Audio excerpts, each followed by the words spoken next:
Hey, it's Shaves, and welcome to another edition of AniTube Digest, where we go over the best and not so best anime YouTube videos to come out this week from the 30th of June to the 6th of July. It's July, baby! I don't know. First, for the video that I thought was not good. Well, what do you expect, really? I really was going into this like, I saw the thumbnail. Anyway, it's Bennett The Sage again. Hello, my old... 5 centimeters per second. Boredom personified. Anime abandoned. And he's like, you see the title, you see the thumbnail, you know what it is, and it's exactly what you think it is. And it's like, yeah, of course, and of course I'm not gonna like it. Now, I'm not like a 5 meters per second fan. I'm not even much of a Shinkai fan either. I do remember not being totally engaged with this anime myself. So that's not really, but I still have problems with the way Bennett presents this series, and he can be honest about his thoughts on it, but does he have to be this disrespectful to it? Like, if that's his honest, true feelings, it's like you still have to be presenting it in a digestible way, and like, this is something he's been able to do for years, and people eat it up because he's been doing this for years, and people like it because they see they feel vicarious nature through it. He might be speaking on how much he hates Evangelion for Shinji being a pussy. And a lot of people feel that way, so they relate to that. And so he hams that up. So he feels like, so I guess this isn't from the horse's mouth or anything, but I would imagine if I was in his position and I felt this invincibility of being able to say whatever I want, however I want, and not being like, this show has fans. This is in people's top 10. This is a really well beloved thing. But he's calling it Shinkai's worst work. Like, what? No. I don't think anyone thinks it's his worst. I don't know anyone who would think it's its worst.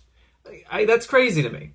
And again, it's like, you can have your opinions about it, and like, I don't really want Digest to be so much about like, this person's opinion is wrong. Right? Because that's not really what this should be about. It's about the craft on display. And I just don't like how he goes about this. I actually did take notes for once, because there's some times where I don't feel like taking notes, but the other times where I'm like, no, I need to really dive into this. So it's like an 18-minute video, and a quarter of it, like 4 minutes into it, is when he finally goes like, this is 5 centimeters per second. Which is like, after seeing a lot of Bennett's videos and being a former fan of his, I used to binge a lot of his videos. And then I got very disillusioned to what he's been doing to a lot of these older titles that don't have the vocal representation. I'm not as worried about 5 centimeters per second here in that case. Like, it's not like those other, like his 8-man video or something like that, where he's the only person on YouTube who's talked about this show. And so he becomes the defining opinion about it. So I'm not really worried about it in that respect, but I'm still kind of, but like, having seen his videos, I know that that's the end of his introductory paragraph, right? Of like, he introduces it. 4 minutes in, out of an 18-minute video. It's like, oh my gosh. And he's spending that whole time talking about Shinkai as a director, which he hasn't really delved in for 4 years, apparently, since he talked about, Place Promised in Early Days. I think it's the only other one that he's talked about, and he hated that one as well, of course.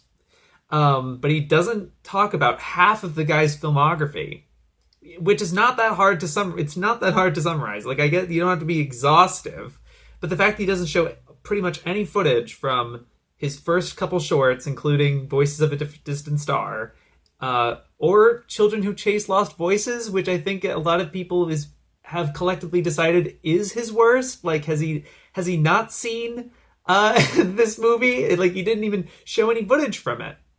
So it's like, you don't even know. It's like the worst that you've seen. Okay. If you know what I mean? It's like, I don't know about that. Like, he doesn't seem to have seen or know about Children Who Chase Lost Voices. It's weird. And it's like, yeah, again, you don't have to be exhaustive in a lot of these cases, but especially someone with Shinkai, when you're trying to summarize him as a director like he is here, it was very strange omissions. Very, very strange. And he's a fan of Your Name because he clearly has a admiration for Shinkai as a visual director, as someone who understands how to animate things and to show things in an interesting way. And I agree. And I think that's a lot of his appeal, and that's kind of why I didn't hate 5 centimeters, because I think on an experiential basis, I think it's really unique and interesting. And his whole problem with 5 centimeters per second is the narration, or just the dialogue in general. I guess the writing he just didn't like. But he's saying, like, towards the beginning here, he's saying that Your Name is good because it has a plot, and he kind of like lampoons, I guess that's the word. He lampoons 5 centimeters per second at the beginning, because he's like, normally I go beat by beat of the story and tell you my problems with it, but that can't be the case with this one, because I could just summarize it in one sentence. And he just says, 2 childhood friends are split up and are very sad. And he's that's your summary for it. Like, I get you want to make this joke about how it's very bare bones, but that's so insulting, especially like to this anime. Like, there's the 3 episodes are very distinctly different from each other, and there's a structure to it. And to me, it's weird for him to talk about something like this and just not acknowledge the fact that people are fans of it, right? It's like it is a pot, and it just bothered me the way he talked about it being critically acclaimed. Like, it's not even like critically acclaimed. Like, there are plenty of anime fans who aren't critics that have this in their top 10, or just really like this particular OVA or movie, I guess. I don't really know what to categorize it as, honestly, but I think it's OVA. But he just says, because of course it is. He just completely dismisses what people could possibly think as, and he just thinks it's like one of the, it get that vibe of like, oh, they're just wrong. What? It's just very bizarre. You just need to have, I feel like when you're talking about an anime or whatever you're talking about, I feel like you should have some degree of self-awareness. If you're talking about Studio Ghibli, your video should have the weight of the fact that it's a Studio Ghibli film and they're the most critically acclaimed, popular, like, everybody, people who haven't seen anime have seen these movies kind of deal. You're gonna have to approach it with that amount of pedigree. Or if you're talking about Gundam or something like that, if you're just gonna be like, I'm blind going into this woo and being put yourself in a bubble or something, it doesn't work. Like, I think there's just you miss a lot, and there's a lot of disconnect with the audience. Like, where are you coming from? What's your experience? Like, if you're not gonna establish it in the context of the community and the critical response to it, or like the importance of this thing, like if you're talking about Akira or something, if you're not going to do that, the only thing you have left that your audience can latch onto is your individual experience, which is kind of difficult to do if you're not presenting it in a personal manner. Like, I first watched this thing when I was this years old or something. It's just difficult. I don't know if that was necessarily having to do with 5 centimeters necessarily, but it was just, it was kind of rubbing me the wrong way that way. It's just kind of predictable, to be honest, his dislike of this movie. He very obviously doesn't like the male character for being so indecisive or listless, kind of like Shinji, I guess. He doesn't mention Shinji, I don't think, but it really got me thinking, like, he has the same, like, this guy needs a reality check, or like having a problem with the character in that way. Like, the character is having this problem. Like, they have he also lampoons the character's inability to let go of these feelings of distance and loss, of not being able to experience the love of his life and the majority of his youth with the person he cares about the most. And he lampoons it as like, you haven't done it for 17 years. That's longer than how NASA, between the founding of NASA and Neil Armstrong on the moon. Something like, and like he's listing a bunch of like events that took longer, that were in less time than the amount of time he's, like, 17 years. And he has a problem with that. I was like, personally. Like, he takes personal offense to this character. And it's like, Like, you can have personalized, like, I thought that like, I couldn't, you don't necessarily, it's not necessarily wrong to have these sorts of opinions, but to make it seem like it's a fault of the movie, that's really the thing with a lot of Bennett, and a lot of what a lot of these people fall into is that their personal gripes with it, they can't distinguish that from it being a fault of the movie. No, but this is the character that it's depicting, and is it depicting it believably or accurately? Like, who is to say? I mean, I think I didn't see much wrong with it. I mean, I certainly wasn't connecting with it or anything like that, but that's my issue. That's my L, I guess. I don't know. It just wasn't well founded, and that seemed to be like his only problem with it. And he just kept like having these cringe montages of the corny dialogue and these little, and like apparently beating yourself over the head with the point, specifically the title of like why it's called 5 centimeters per second. And he makes like the title is based on a lot of possible things, and they're mentioning all the different kinds, and he gets very overwhelmed by them, I guess. But I guess all of them are very obvious.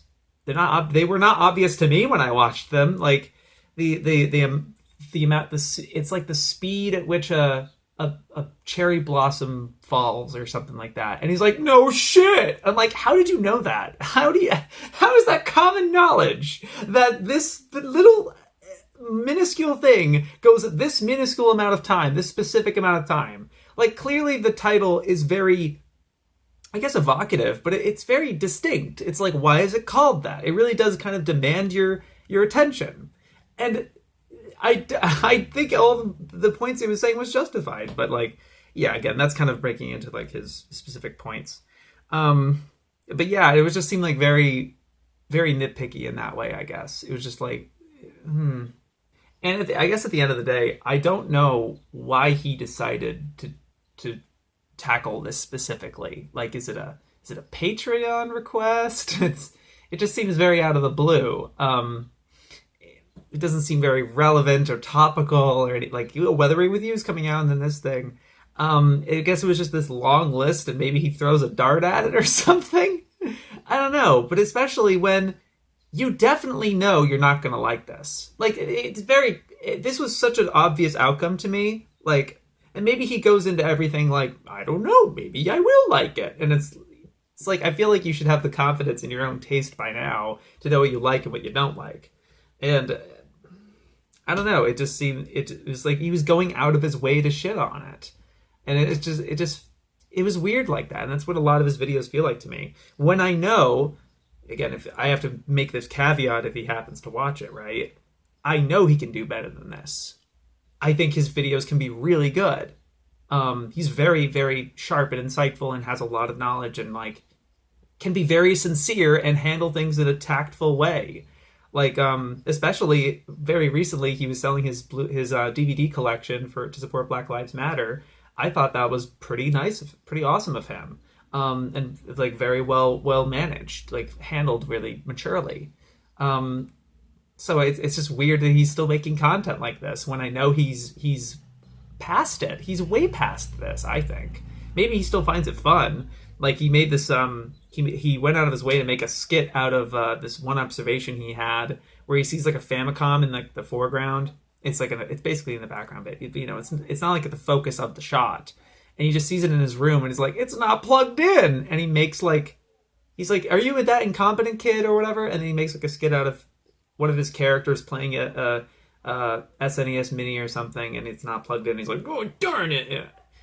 But it's like, what? It's a very small observation to go out of your way to make a skit about. Okay. But, again, it's not really my style. This is a big digest. I really need to move on. But yeah, of course I didn't like it. Not good. Before we move to the decent videos, I got a request. We're taking requests from Koriwa Eden. Why don't we talk about the perennial classic from Evan Ito, the cutest anime, in all caps, talking about Bananya. And I think Evan was pretty clever in this, where he said, at first I was like, oh, it's only 2 minutes. Because there's only so much you can do. But he says, no, I wanted it to be short because it's a short anime. And I'm like, okay, fair enough. And I think he makes a lot of fun observations. And he has his usual like charm of like, what's going on, and like, what are these things, you know. I think he can handle that stuff really well. It's kind of edited fine, I guess, but you know, this is a Patreon, I guess this is a Patreon request of him, of someone to make a video about Bananya for him. I don't know if he would have gone out of his way to make this to watch this show. I don't know how much to his taste it is, but it is interesting to see him kind of talk something that's not really in his wheelhouse or all that, like something that he would normally watch, I guess. I will say the way he hooks the audience in the beginning here, where he's like, I want you to look at this footage and tell me what's the first word that comes to your mind? And I'm looking at it and I'm like, I wonder if he wants me to think it's cute based on the title of it being the cutest anime. is a tad predictable, Evan. It's a little softball, a little too like, here comes the choo choo. Personally, but you know, I think that was fun. And I like that he gives it the respect he deserves. He's not just kind of openly dismissing it or something. You know, he's really kind of like going in and like, what is going on? And it's really kind of selling you in that way. And you know, I'm happy to see that he's gaining some more success. This is obviously a couple months old, this video, but recently putting more content out, being more serious about it, and doing his thing. So it's like good seeing. In terms of whether I'll give you a video of a not good at some point, I mean, the real thing about it is I click videos that I think will be interesting, or maybe I'll be like, oh, that might not be good, right? And I don't know. Evan doesn't really strike me as someone I'd be like, I want to put them down a peg, right? I don't really, unless like I don't see him making something that'd be like, wow, that was really unpleasant. Like, you know, like I just don't see it. I just don't see it happening. Like at the most he could do is kind of like, yeah, I guess that video was kind of innocuous and that was a video, I guess. You know what I mean? But that's not going to warrant like a not good. I'd probably just not mention it. I don't know. But maybe not mentioning a video is worse than giving it a not good to some. I don't know. I'm not the one who gets on Digest. I don't know the feeling. But yeah, thank you for suggesting that, Eden. And yeah, that was kind of nice. Yeah, cool. Now for the videos that I thought were decent. Pretty good, I think. The first one would be from SteveSekai for talking about Gal and Dino is dumb, and that's okay. And, you know, it is tough to see this show get kind of thrown under the bus as it has with the community, especially when it's by the same people as Pop Team Epic, and it seems to have a very similar, chaotic, very random, and, like, inexplicable nature to it. And I'm actually really happy that they chose to, that they're keeping with that identity of theirs that they've crafted with Pop Team Epic, that everyone was giving them all the credit in the world for. I mean, I guess it was a little divisive, but, like, I remember most people fucking with it, right? And I don't know why Gal and Dino didn't get the same recognition, I guess. It does seem almost exactly the same kind of with Pop Team Epic. Maybe not as funny, maybe a little more bizarre and random. But I think Steve did a really good job really justifying a lot of the things that are happening without sugarcoating it, without trying to, like, hide the not-so-glamorous aspects. He was really being honest with the show and really being like, and also not deprecating on it. And not being, like, I think if you had a concept like this of, like, X show is dumb, but good, you know, it's similar to what Gen the Robot did with the these anime are trash, but I love them, where you're giving them this predication of being trash, of being something deprecative or flawed, and yet you love them anyway as a sense of endearment, but you're not really, it's not very flattering to the show. Steve, I think in this case, is really just being honest with it, where it's like, yeah, this is kind of dumb, and this is what it's doing. That is dumb, you know, or at least dumb to people, I think. But never once does he have the tone of, oh, this is, you know, I don't know. He just doesn't have that same deprecative tone with himself, I got, with him talking about it. But you know me. I love people defending shows like this, and it is unfortunate that Gallon Dino is having this sort of reaction, I guess, and I'm happy that Steve is sticking up for it. I don't have too much else to say beyond that. I think he does a good job showcasing what the show is and what it's doing without sugarcoating it and without buying into the meme of like. Especially, I think it. I think Steve is kind of aware of that because he has like this. I haven't watched it myself, but he has a podcast, Trash Talk, I believe, and he's surrounding him. This is his wheel. He's making this his wheelhouse of like the trashy show, the show that gets a bad rap, or whatever, and kind of really looking at it honestly and not sugarcoating it. And I guess that I think it's a wheelhouse that he could be polishing up a little more and maybe really starting to be kind of a curator for, and really starting to be like, no, this is what it's doing. This is what the appeal could be, if this is what you're into, and not like with his bias, I guess. I think he's much, because I know that it comes to mind. I might be getting the information wrong, but there was that time where he was getting a little viral or a little in some hot water with the tokusatsu community for like giving this hot take about some Kamen Rider thing or Ultraman thing. I'm not my I have no idea. And it was a couple months ago, so it's like, kind of buried, whatever.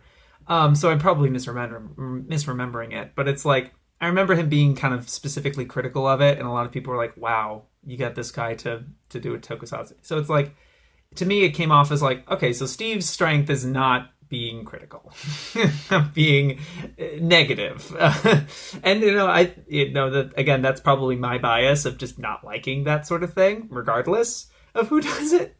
Although I don't know for sure. I think I've enjoyed plenty of negative stuff before. It's just kind of whoever does it. I mean, I love AVGN, but he does that all the time. I don't know. But I would say that what Steve's doing here is especially interesting and especially decent. And I think it's something he could kind of search into a little more. Maybe not even just like relegating to just the seasonals or the things that are more hip and current, but really going into the weeds and being like, so people really hate this show, huh? Why? And kind of being honest about, I don't know, not like defending it, I guess, but I think he has a very transparent view of things, and he's able to communicate it like that. I'm just kind of rambling. I'm just kind of repeating myself, so I apologize. But yeah, I thought that was good. That was interesting. Newcomer alert from a channel called This Is a Bad Idea. And it works because the guys, how like everyone introduces themselves like, and this is every frame of painting, right? And he's and this is a bad idea. So I'm like, okay, that's pretty cool. That's actually really funny. And he made is this his first video? I'm pretty sure it was. Yep, his first video, pedophilia in anime, lolicon, video essay. So it's like, whoa, quite the opener for you, huh?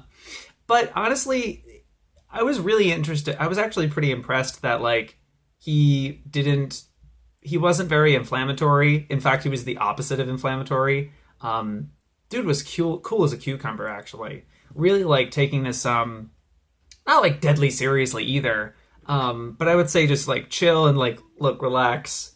This is a very hot button, hot wired. You can get very passionate very quickly and have it go to shit very quick. And I agree, this is such a touchy subject, but I think he handles it really maturely in a way that's like, yeah, okay, so this is why they do it.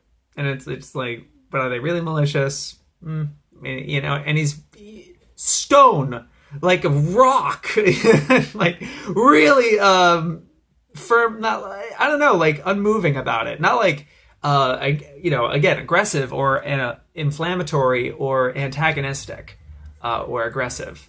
I'm thus throwing a lot of words around.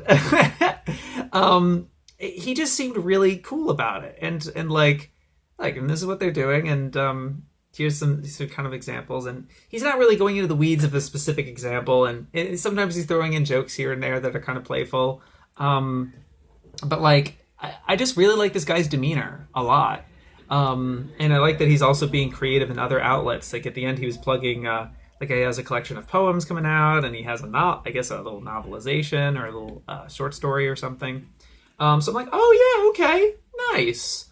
So that was good to see that it just this screams, look at me, look at me, look at me, right? Of like my first video.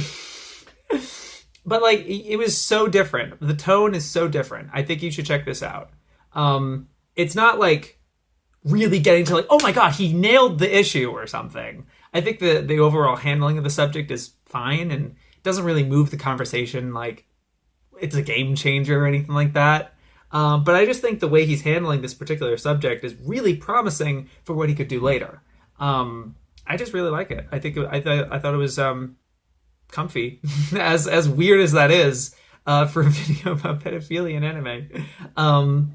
I think the points he's making are seem fine, but that's just me. Not like I don't have much of a horse in the race, to be honest. I'm like I don't care. It's like well actually, but I thought it was chill. I thought it was really interesting. I think you should check it out. It's not bad. Glass Reflection, finally reviewing Monster. And I know I talked about him last week, but dude, he's talking about fucking Monster. Let's go! He was, he's been wanting to talk about Monster for fucking years, dude.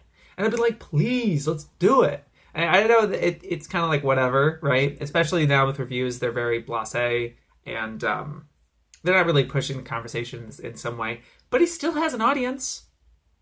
And he still has, a reach of some kind that could be like, oh, check this out. And they're like, oh, Monster. And it's a great show. I want more people to watch Monster. So this is a great, this is a way to do it with such a big platform. And I'm happy he was finally able to overcome this, his hesitation being it's not available. It's just not. It's not legally able to watch. But he did look into the history of it, of its availability, which was cool, but not super big in the video or anything like that. I'll admit I watched it a couple of days ago, and I've had so many other videos to watch that I didn't get to rewatch it for today. So I don't have too many like concrete details, but I think he handled it really well. I was interested in this point about how Monster isn't exactly the show that most anime fans are watching anime for, but he kind of turns that around and he's like, no, I watch anime because it can tell stories like this, or at least I think that's his sort of rationale behind it. And I completely agree. That's why I like Monster is one of those shows that I can be like, no, there's something beyond this besides like I like cartoons, I haven't grown up or something. It's a legitimate art form, and it's telling a lot of these mature stories that no other medium is right now. I guess some of them technically are. Like I guess Monster could very easily just be one of these live action, HBO specials or something. It would work great on HBO. Oh my god, I just thinking about it. They should totally get the license to that. Anyway, but I like his point about that, and he was very like, I know my audience probably isn't gonna want to watch Monster for what it is, for what they versus what they want to see in anime, what they watch anime for. Like it doesn't have huge action set pieces or tits or whatever, but then again, not a lot of other anime. There's a pool. There's a nice chunk that aren't like that either. So it's like but I was happy to see that, and I'm sorry I don't have too much else to say about it, but yeah, good shit. Sasbekt, first time I talked about their channel. Tower of God in 8 minutes, low budget version. It's important to say low budget version because it's kind of rough, but like in a very endearing way. Like the sound quality is kind of all over the place and like mic quality and stuff like that. But I think there's an intense sense of endearment and kind of a low, not even low budget, but like amateurish quality. And that's not like in a negative sense either. It's like watching a home movie. It's like watching someone's home movies or something. And but the other parallel that it sooner came to me was YouTube poop, and that's not an insult either. I love YouTube poops. I'm a sucker for them. So I did enjoy this a good deal, and not just because it has a lot of voice talent that I'm mutuals with. That was fun to see them in that capacity. Like Kami being in a voice, like being like in an abridged is very weird, and Mudan as well. Evan is really good, actually. Evan is in this, and he's actually he actually kind of kills it. It's really good. A lot of other people too. I could name all of them.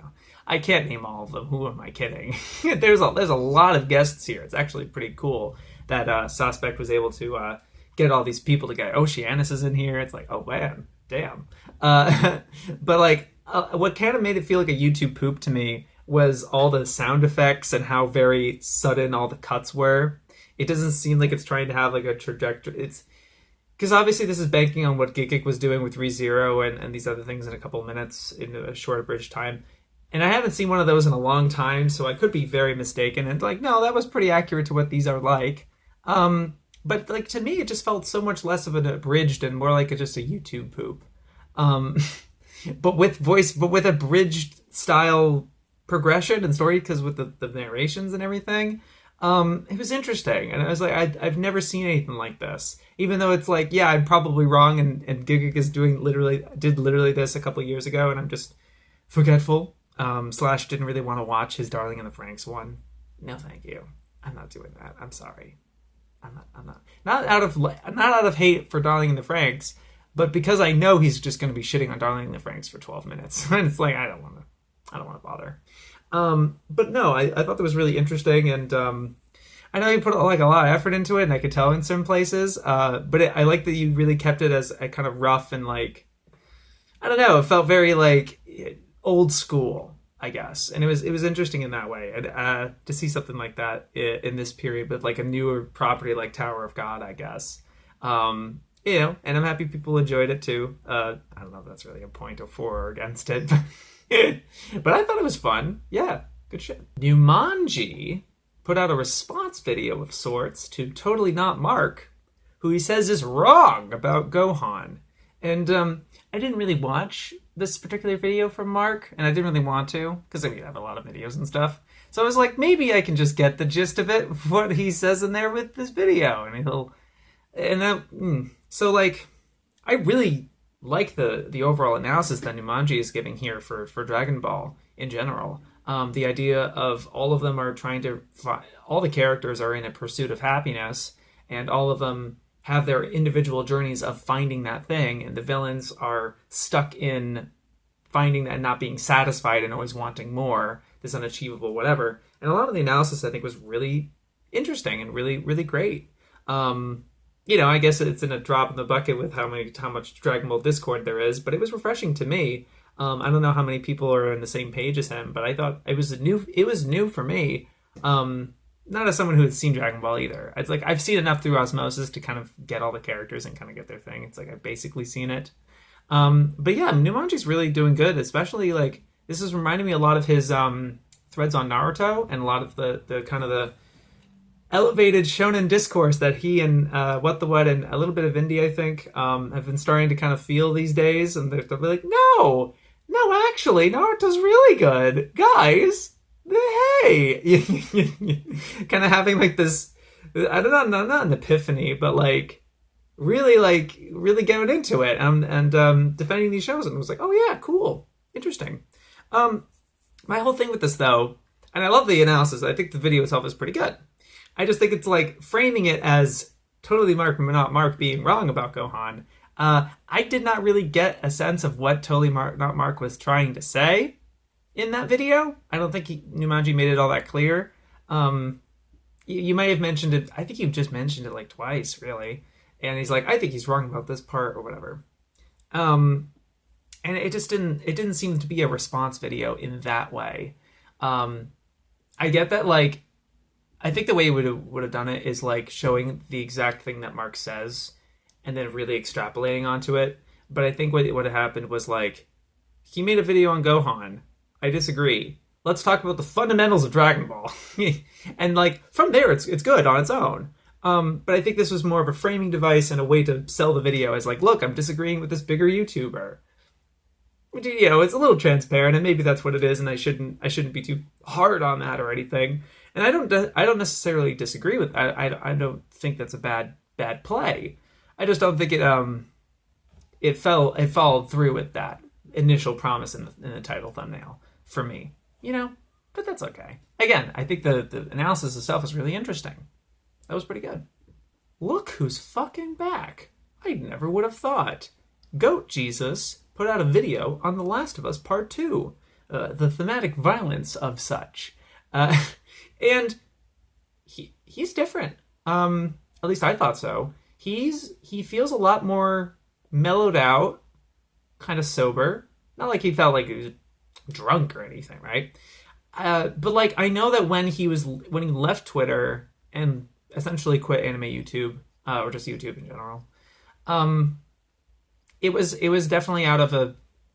I felt bad, and it was really felt like he was overwhelmed with his current state in the world and his state on the platform and everything, and yeah, he wasn't having a good time, and he really wanted to step away from it. He's like, maybe I will, maybe I won't, and we're like, okay, bye. Dang, and yeah, but I think it was because a lot of his videos, specifically Your Name, was so antagonistic and like aggressive, I guess, and just very almost vitriolic, I guess. When we know like, and also like, he was getting super ambitious with these FMA videos, which he didn't even finish. I don't think he finished the series, but I remember it was like a big thing where he was so good at analysis and everything, and really detailed and really able to communicate very clearly. But I just think he got angrier and angrier, especially with like Shambhala and everything. I guess there's just some videos of his that just felt very vitriolic, I guess. But this was very mellowed out and like, hey, I really liked this game. This had an effect on me. And he's coming from it from someone who really liked it, which is refreshing, all things considered, right? Considering a lot of people really didn't like this game. And thankfully, I had watched a whole playthrough of it before I watched it. So I was able to experience it with the full understanding, I think, full context. And it was pretty good analysis, actually. I thought it was good. But it was just nice to see him back, seeming to be in a better place emotionally. Maybe, he's not as desperate to making videos and being successful the way he was, I think, because he was under a lot of pressure, because I'm probably forgetting the details because it was a while ago, but like he was trying to use YouTube and Patreon as a way to pay off his student loans, which he had no other way of doing, and he was like really under the boot for that.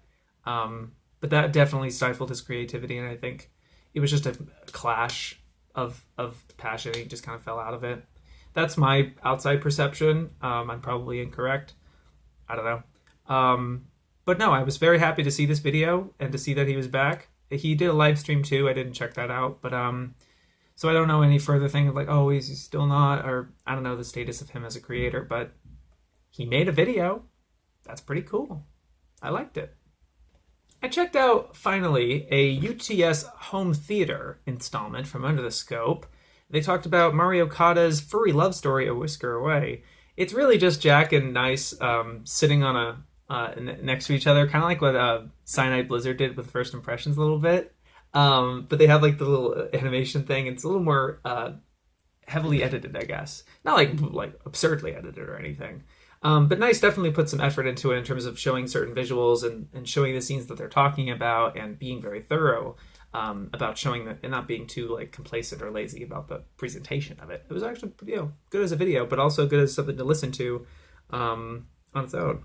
But yeah, I like their banter a fair deal. You can tell that, they've been friends and been talking with each other for a long time. And I think they have a good contrast with each other, especially with this particular movie where Jack was very mid on it and had some problems with it. And Nice was kind of more like, no, it's fine. And being a little more, I guess, apologetic, but nicer to it.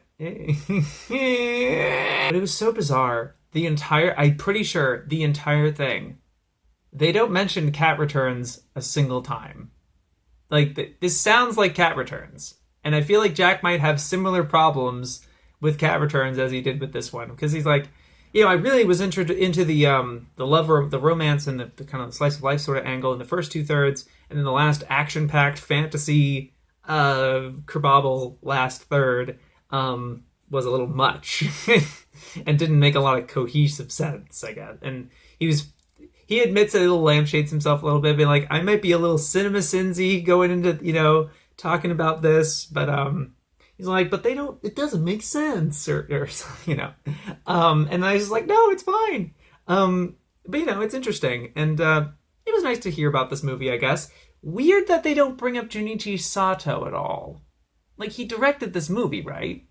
granted, he I guess recently he's been more kind of taking a more administrative like seat behind it and kind of overseeing it, but not really having a direct hand in it in his work. He's just giving it as an opportunity to train a new generation of people.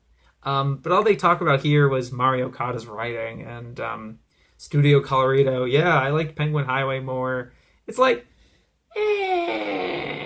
there's more to this. There's more to the staff, I thought. But, you know, nitpicking, I suppose. Yeah, they had a very good banter, and it was a pleasant listen to hearing about this movie. I did listen to all of it, even though, you know, and they don't go that much into spoilers. I mean, they do kind of tell you the whole thing, but I don't really know how it resolves exactly, so that's nice of them. Yeah, but I thought it was nice. Okay, and now for the many videos that I thought were best of the week. That I was like, wow, they really kicked ass on that. Or I just really liked that. It was like, ooh. I'm just explaining. Yeah, we all know. It's been almost a year. We know what best is. Okay, shut up. Just say what the videos are. God. Well, I'm first going to shout out something I'm a part of because, you know, shill! But Kamimashita started a podcast called Shitsue. Yeah, I probably butchered that. Sorry. With me on it. He was very nice saying that I was his first choice and everything. And I'm like, wow, thank you. Why watch AniTube? Why be AniTube? Which I guess is pretty fitting, I guess, you know, as a starting point, given that he's going to go talking to other anime YouTubers, which is exciting. But yeah, we talked a lot about my content and my thought process and stuff, and it's about Digest. So if you watch Digest a lot, you would probably really like this conversation. Because we do talk a lot more metatextually about it, but also about me. Guys, look, you know. But yeah, I thought it was a really good conversation. I should also, before I go, I should also say Kami's very good interviewer. Like he really lets the other person talk, and I just go off. But he was really able to like flow it very neatly into each thing and listening a lot. He told me on AniTube Tea, which is a podcast that I run every month, talking to anime YouTubers about anything, and it goes on for way longer than this. And Kami was my guest this past month, and you can listen to it if you become a patron. There's 4 episodes out right now. Anyway, he was saying that he's more of a listener than a talker, and I'm like, okay. So, especially our AniTube T, it's especially apparent because I talk his ear off on that one too. But at least, I think he's a really good. He's in a really good position for this, and I think he's very good at it already. Without having, I don't know how much practice he necessarily has exactly, but like it was good. It was actually like really well ran, I thought. So I'm looking forward to more of this for sure. It's something to keep an eye out. I don't know how often or regular it's going to be, but I certainly liked the heck out of it. Oh my god. Have I ever done... I think I might have done it once, but this could be the first time. Scamboli Reviews with one of the best videos of the week. Mob Psycho is better than One Punch Man. Period. Now, on the surface, this is a very, like, no shit kind of take. It's not a very hot take, all things considered. It's like, yeah, okay. You can have that, sure. But I gotta give it to the guy for really working on this video specifically for a while. And he was really mentioning it on his post. He was giving community posts saying like, hey, I'm still working on it. Do you want me to work on another video? And everyone was like, no, work on your thing. And he was really putting effort into this. And it comes through. I think it really comes through. The script and the way it's presented, and there's little running motifs of Mob's percentage gauge going up here and there distributed throughout the video a little bit. It's compartmentalized pretty standard, but pretty effectively, I think. It's not like story that, it's not like a review versus review. It's talking specifically with kind of the core ideas with One Punch Man and Mob Psycho, and he's not unfair to One Punch Man at all. He actually gives it a lot of praise and a lot of positive traits. But I think ultimately he was saying, like, ultimately as a long-running story, the more it goes on, Mob Psycho ends up kind of coming out top for this and this reason. And so he's not very unfair to One Punch. He's not really pushing One Punch Man down to lift the other one up, which is a very infinitely easy trick to do that I've done in my own One Punch Man video. I very much throw One Punch Man kind of under the bus compared to the one I'm comparing it to, which is Sunred, which you might like, interestingly. I don't know. But no, I thought it was very maturely handled. And he has some jokes in there. Doesn't dwell on the season 2 bullshit of it being not as good or looking or anything. Doesn't dwell on it as much as I was worried about. Like, there's a lot of things where I'm like, when you're making a video like this, okay, right? And it's like, what he's going to talk about, this. But it just exceeded my expectations. And that's also not saying that I had rock bottom low expectations for him either. Because, like, watching his videos that were like, that I hated and just not good, I definitely could tell that there was effort there and there was a passion there. And he's far less biting and cynical and sarcastic, I guess might be the word for it, but just kind of obnoxious to me. Overall, it came off very obnoxious in his early content when I first discovered him and first started talking about him.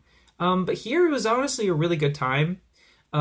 He said to recommend putting on headphones. I will say it didn't. I don't know how much it improved this experience all that much, but it was well orchestrated. And it has some AMVs in there too, a little like music montages in there, and I thought they were pretty good too. Like it's nice. I was also thinking too, like this is a very small thing, but his text is actually really nice, and he has very specific fonts and like ways of presenting it with One Punch Man versus Mob Psycho that he uses the dichotomy with a little bit, and that was great. And I was like, man, I am not. My text game is awful. It's dog crap, actually. At least I think so. Compared to his, I think he uses text really effectively, and not like it moves animation. I just think it's like very select, very choice wording. Good opportune moments. It doesn't feel like he's overusing it. And again, yeah, aesthetically pleasing. Like good fonts, good style, and yeah, I think it's great. But I'm really happy and want to push this as like, yeah, this is what I knew he could do. This is what I like. And it's like, yeah, this takes a couple weeks. And we'll see if that's like negative on the algorithm or something, and maybe his kind of channel like stagnates or something. I don't know what his status is really. But like he definitely was in that period where he was making content every week and like regularly, and it was very clearly detrimental, I think, because it was really kind of shallow a lot of the time and just kind of pull an idea out of your head. But he really worked on this one. I could feel like the script was really polished to the point where he was doing multiple rewrites. It just felt tight like that, I guess, and kind of driving. It's really good. I think it's really good. And that's not the only one that kind of came back from my shit list, I guess. So I was really hard on getting the robot a couple weeks ago, and awfully enough, the complete, as I made all those observations about them, about being corporate, it kind of came back to haunt them, and not that it was against it was just the reality. It had nothing to do with them. But they kind of get hit with a potential consequence of being corporate this way and being part of the network, I guess. And they all got laid off. And it was like 6 hosts and however many editors. I don't even know how many editors. And like one organizer guy. This is a real operation. And I knew it was when I first saw them, because they had the whole set and everything. I don't know if that set's I don't know if they're going to still have that set when this is all over and whatever. But this was their last video that they put out before that announcement happened. All the best anime is in Netflix jail. And you see this and you're like, yeah, it's a Netflix jail video again, right? It's very normie. Like everyone and their mom has made a video like this, right? But I gotta say, it's good. I really liked, and I'm not trying to say it as like trying to be nice to them, where I'm also going to comment. I should mention to finish this story, they all got laid off, and then within a couple days, like 2 or 3 days, they announced that they're getting back in. They really want to continue this community that they've built, and they're really championing it as something inclusive for all minorities, because they do have very good diversity. They do have very good diversity and representation, not just of race, but of LGBTQ plus representation, and talking about those specific subjects. And they feel like I was consuming a lot of like what they were talking about. I read their Patreon and everything. And I'm like, yeah, that's fair. I think when you're taking their videos in isolation, I think it's very easy to be judgmental in certain respects to me. But as an overall initiative, I think that was very fair of what they were doing, and it is overall a pretty wholesome group. And I was pretty hard on them. But I think I stand by my opinions on them, to be honest, of what I said about them in previous videos. But I really liked the host with this one. I think it was the first time I really clicked on a video from this guy. I forgot his name. It was Asian. But I forget the name, I'm sorry. But like, he was really well researched, really well spoken, not very obnoxious in terms of like jokes and stuff like that. As I feel like a lot of times they're a little too, some of the hosts can be a little too like leaning on jokes and being a little distracted and a little scatterbrained when it comes to their point and stuff. But I think this guy was a lot more well handled, I guess. I don't know. Not to really dig the other ones, I suppose, but I liked it. And I really liked I think the subject was not that tired, actually. Like, yeah, this is very like, but you can tell that they were pulling a lot of examples, like one after, not like dwelling on the one thing, the one obvious surface level observation.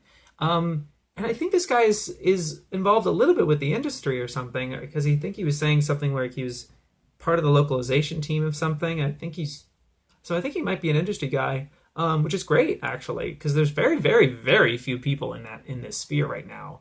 I think I mean I technically count, but I'm also not very much in the industry either. So it's like it's rare. So if that's the case, that's really awesome. But that really came through, I think, because the research is really good. It's well discussed, thorough, plenty of examples. It's actually it's really the best Netflix jail video that I think I've seen. It's fantastic, and so I mean I'm happy that they're not giving up, and they're now kind of an independent agency. So maybe that'll be a mix up to their content. Maybe be a little less. I don't know, kind of my problems with it, I suppose. Maybe not. Maybe they don't want to change too much, but this could be something interesting. Start something new. But no, I was very happy to enjoy one of their videos, as I knew I would, be able to. Like with the production they have, like they're not stupid. They're not making incompetent content. I just think it was misguided a lot of the time. But yeah, that was great. Seriously. ReZero, how about them appas from Nearly on Red? Do you notice something different? Do you notice something different about Theta's content? It's not an hour? It's only 9 minutes? What? No way! It must be a clip of like taking a section out of his bigger No, it's a standalone video of him talking about his, and he's talking about the presence of apples in ReZero and making these incredibly smart observations. Like, like, and maybe it's unfounded. Maybe people would disagree with her. So like, oh, you're stretching it a little bit. But like, this is exactly the kind of content I know he can make, where he is so smart and like pulling like real world, like, oh, apple. Fruit of knowledge. I don't even think of things like that oftentimes, to be honest with you. But the way, again, a voice like this is fantastic to have in discourse. And he's obviously making videos like that. He's made another video too on ReZero. He's making a lot of these smaller ones to prepare for season 2. And he hasn't read the source material or anything like that. He's good like that. But this is exactly what I mean, where my problem with a lot of his content was the analysis was in isolation of what he had seen. and he hadn't even watched the whole show yet, and yet he's making hours of analysis content. And because I'm thinking, like, how much more substantiated would your points be if you had the context of the whole show? Because so much of it is based on maybe this happens, or like maybe this has some significance. If it does, I want to analyze it as much as I can in case it's important, but it ends up not being important, right? Like there ends up being some disconnects like that. It feels like he's chasing all possible routes as someone watching the show in real time. And like that really is engaging and interesting when it's like an original anime that no one knows the ending to, and he's putting them out as the show comes out. That's valuable. And I think he pretty much did that with Darling in the Franxx. I don't remember if he was up to date the entire time, but he was putting them out that regularly that soon after the episode dropped. I think it was a couple weeks behind maybe, but like something like that. But like it's especially difficult watching his Land of the Lustrous analysis, as good as it is, as awesome as it is sometimes. He really is thoughtful. It's tough when the show is already done, it's years old, and he's like, wow, Foss did this thing. And making these, it's like, yes, it did. Yes, Foss did. I don't know. It just feels incomplete to me. It's difficult to really engage with personally. But analysis like this, that is very focused, that is about one thing, that has a full reading of a particular season. Like, I get that he doesn't have the source material. There's still a little bit of blindness to this. But at least it feels self-contained. At least it feels like you have a thorough thing. Like, would you really...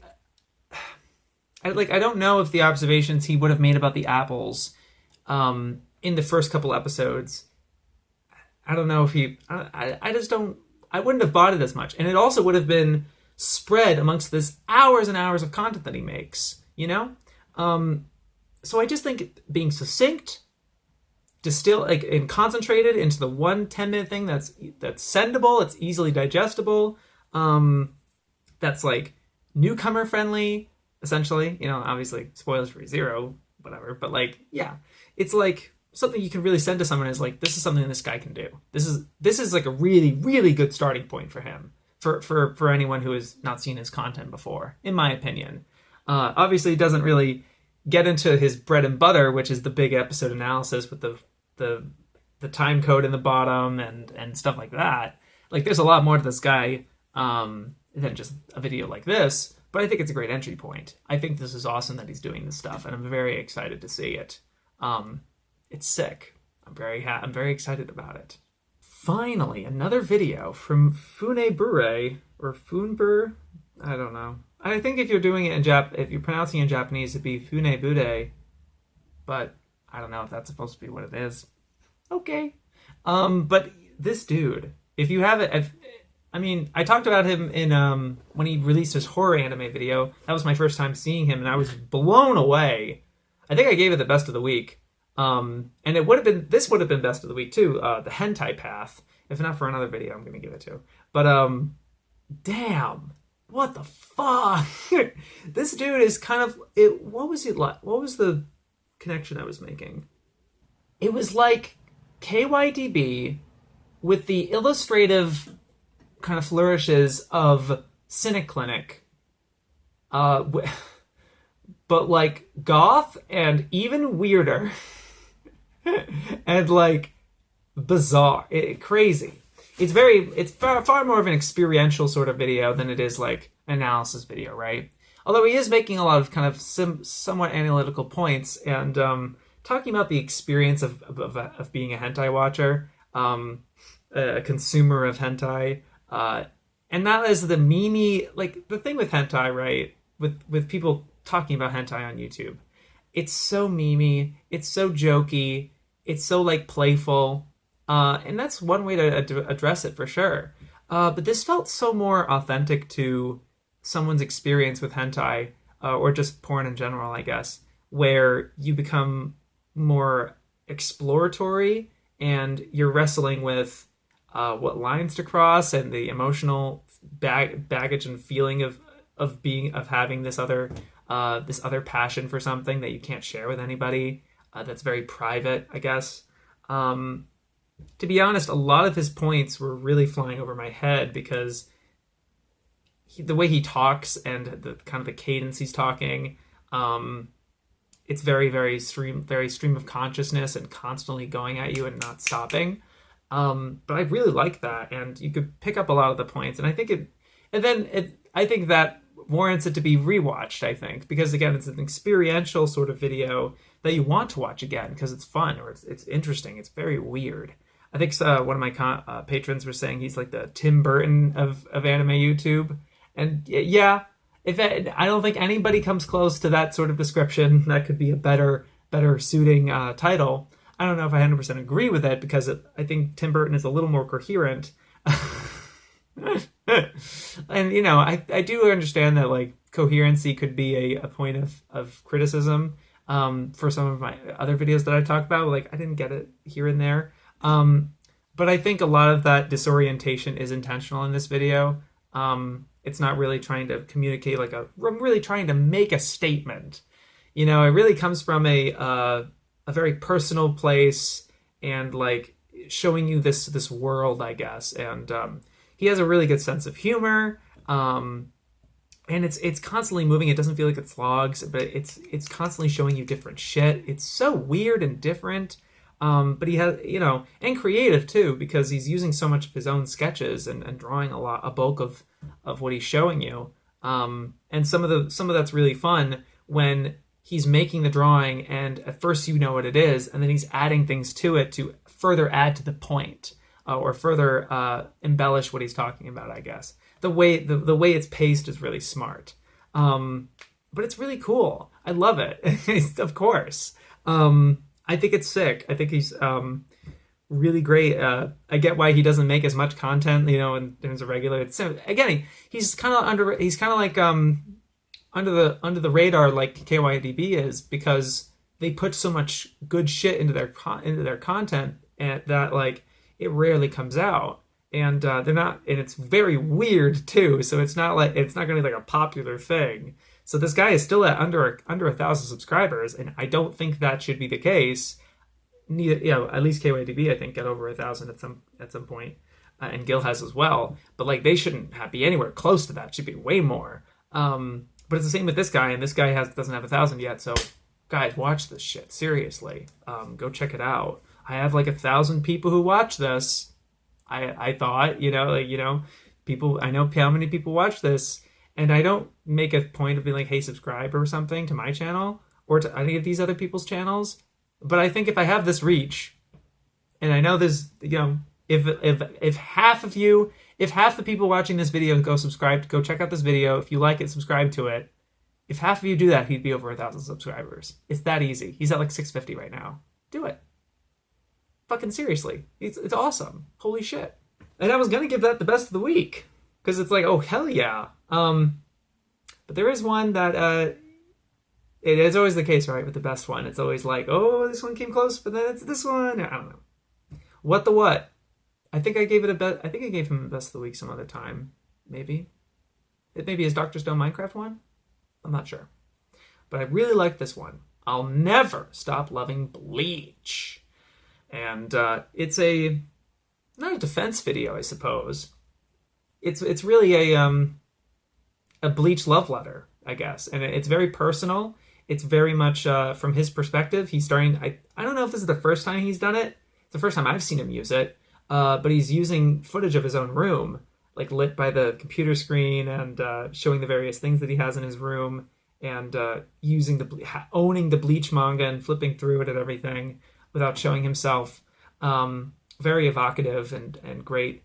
And you could tell the guy loves Bleach because he's using great orchestration, great clip selection, great manga panels, and showing them in a very positive, very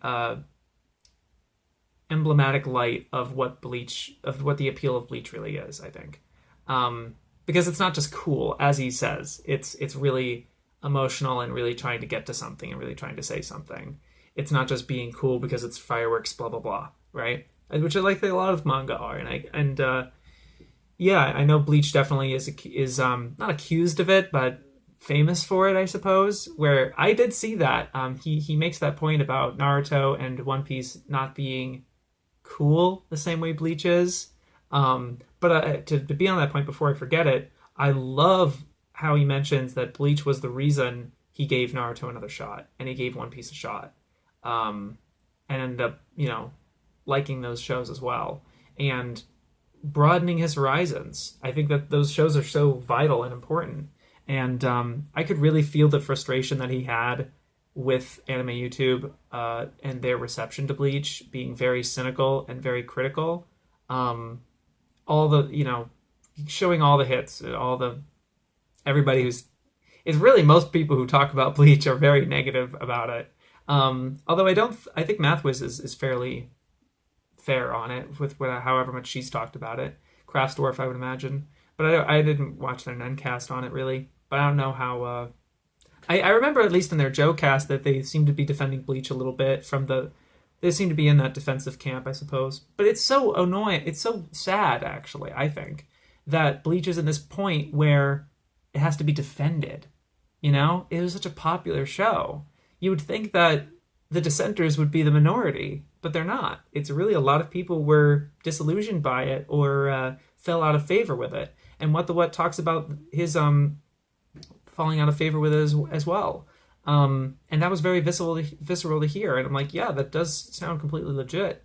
And he was letting other people kind of dictate how he felt about it. How he was seeing all this negativity and stuff, and it was very easy to feel that.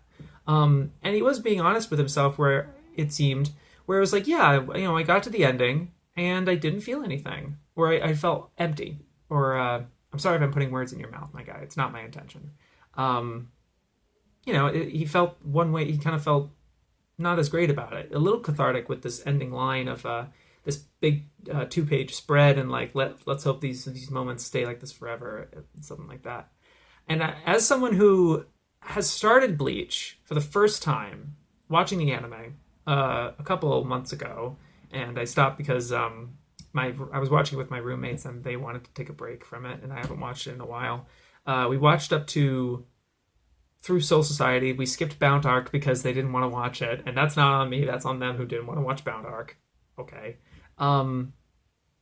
And we stopped a little bit, like a third of the way into a Rankar, like when Ichigo just got got control of his hollow form. And I was liking it too. It's like it is really fun. And there is certainly a lot of thought put into it that Kubo puts into the characters specifically. It really is a character-centric piece, and not like One Piece, which is about the world, and Naruto, which is, I don't know, about the world and I guess the characters, but kind of like the things that happen, I suppose. But Bleach very seemed character-centric for sure. Which might be, but okay. So I think my favorite thing about this video was WatTheWut didn't waste any time trying to bring up a problem people have with Bleach and refute it, or bother to take these other guys. Like, he makes this whole montage of negativity on anime YouTube, which is completely emblematic. It's completely accurate, I think. That was definitely reception I got out of it, and I think he chooses really good clips to really hammer that point home. But he doesn't go after those people. He instead takes Bleach as he knows it, as he loves it, and really shows it like, this is what it is. These other people, they're going in the weeds. He doesn't even make that argument either. He barely acknowledges them. He's like, this is the reception that the community has. I'm never going to stop loving it. This is like, I'll never stop loving Bleach. He's not trying to push that Bleach is better than you think or something like that, right?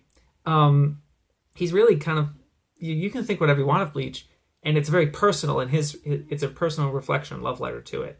And I think the goal would be the vicarious love that he had for it that made him want to reread it and give it another shot and really fall in love with it all over again, is something to be encouraged, and being like, hey, if Bleach was this anime for you, as it was for me, and you fell out of love with it at some point because you either grew up or you stopped catching up to it, or something happened, and whatever, time went by, give it another shot. I think it's, especially now with the 1,000-Year Blood War arc going to be adapted soon. And, he doesn't really dwell on weaknesses of Bleach either. He really strongly focuses on Ichigo as a character, each of the other characters, the aesthetic. He segmented it pretty, a little unevenly, but kind of like, he has it in chapters, I think, which is like, okay, yeah, this is how much I appreciate them ultimately, but yeah, I don't know why I said uneven. I don't know. It's just, yeah. And also, I mean, as someone who hasn't seen all of Bleach, right, I feel like I was worried of watching this because I didn't want to be spoiled, and I kind of spoiled, I guess. But he doesn't go too in detail in terms of the later arcs. I think he does focus a lot on the early stuff. It seems in terms of the clip selection and the panels he was using, it feels like, yeah, I've seen this. This is I've seen up to this point. Even though there's so much more anime, and he doesn't seem to acknowledge a lot of it. And I think, some people could see that as biased, as like, oh, you're just hiding you're just putting makeup on it or something and kind of withholding, hiding away its not so good aspects. And I'm happy WatTheWut didn't have that temptation of, oh, but Bleach, I get it. Bleach isn't perfect, but no, fuck that shit. Nope. Not doing it. Don't fuck it. I'm okay. I'm really cool with that. I think it was very refreshing because everybody and their mom would do that, I think. It really, and it would detract from the idea of the video. It wouldn't fit. It really is pure love and admiration and like, without, and while being realistic about it, where it's like, I was met with dissatisfaction. I fell out of love with it. It has this narrative arc to it that's very personal. And I think What does a really good job with that. That's some of his, my favorite writing of his, really, when he's talking about himself and being observant in this way, especially as like a member of the community. I think he's really sharp like that, and it really comes through in his other videos, like I Don't Like AniTube and various things like that. For me, and this will be the one point of I'm not as psyched about, but there really isn't anything inherently wrong with it. I'm just not as engaged with it personally, and it's also why I don't really click on a lot of his other videos, because I feel like it ends up being a lot of this kind of writing, which ends up, when he talks about these characters, because he has so much to say about them, he's talking very verbosely and romantically almost, I guess, where there's a romantic feeling to his writing when he's talking about these characters and certain elements. I don't want to recreate it for you, but it really is, whenever he talks about the series concretely and what it actually provides, it's believable, but it's so soupy and not engaging to me. It's not very concrete. It gives basic examples and mostly visual, but it's not like super textual, and he's talking it feels like he's talking vaguely to me. And I know you're thinking specifically of stuff, and you're showing stuff very articulately. And I think a lot of that has to do with this, for the sake of brevity. You have so much to say about all of these characters, so many characters in Bleach you want to talk about a little bit and give like their 2 sentences about, right? And you're summing up their entire character in 2 sentences. And so it feels very big and ultimately not very nuanced, I guess. So it doesn't really like stick for me as much. So all the actual rationale for why Bleach is this great thing didn't resonate with me very much. But I can tell from the way you're talking about it, your personal experience, the presentation of the video itself, and your orchestration of it, and your passion for it is coming through with the video, and that's what makes it so effective and so potent for me. All the rest of the concrete details you're giving aren't very concrete to me, and they're just kind of there. They're kind of just dressing. Some people like that sort of writing, and I don't want to point name names of other people that do this, but it's a very common way of writing on anime YouTube that I zone out of very frequently. That I don't have much to say about, I guess. I don't know how you'll take that, but I'm giving you lumps and lumps of praise everywhere else, so hopefully you can at least take that. I think it was the best video of the week by far.